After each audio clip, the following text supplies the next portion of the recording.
Selamat datang di Neja Media Channel.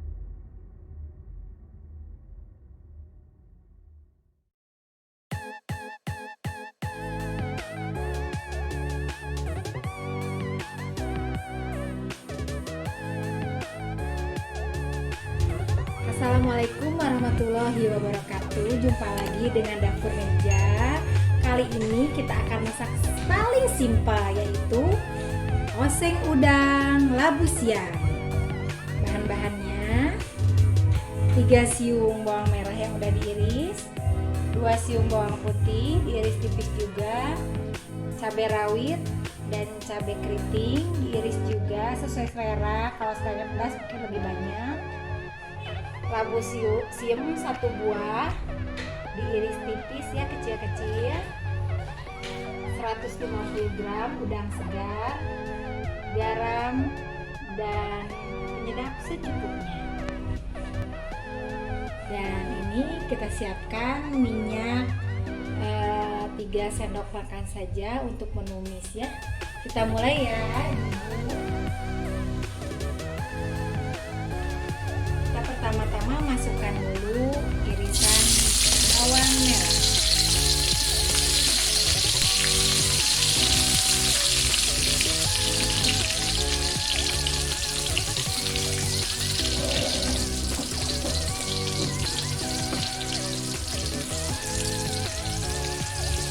Kita goreng sampai bentuk masal.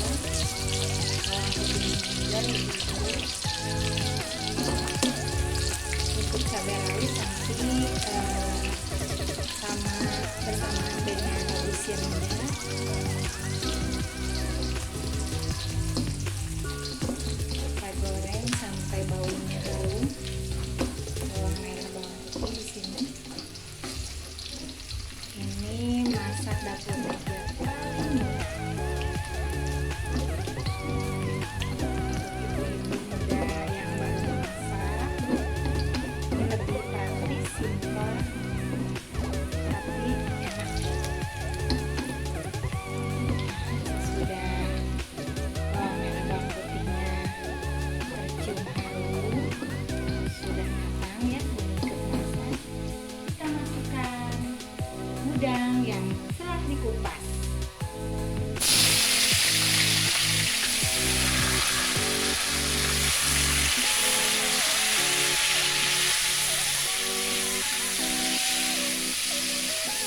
Oke ibu-ibu, di sini sudah matang, kita plating ya. Ini simpel bukan? Mudah. Oke, selamat mencoba dan selamat menikmati.